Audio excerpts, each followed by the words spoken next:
బైబిల్లో 40 దినాలు ఉపవాసం ఉండి ప్రార్థించింది ఎవరో తెలుసుకుందాం.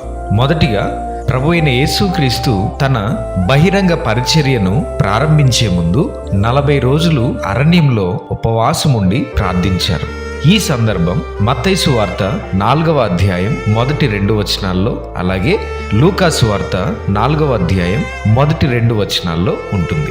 రెండవదిగా మోషే దేవునితో మాట్లాడడానికి సీనాయి పర్వతంపైకి వెళ్ళినప్పుడు 40 రోజులు ఉపవాసం ఉండి దేవునితో గడుపుతాడు. ఆ సమయంలో మోషే దేవుని నుండి 10 ఆజ్ఞలను స్వీకరిస్తాడు.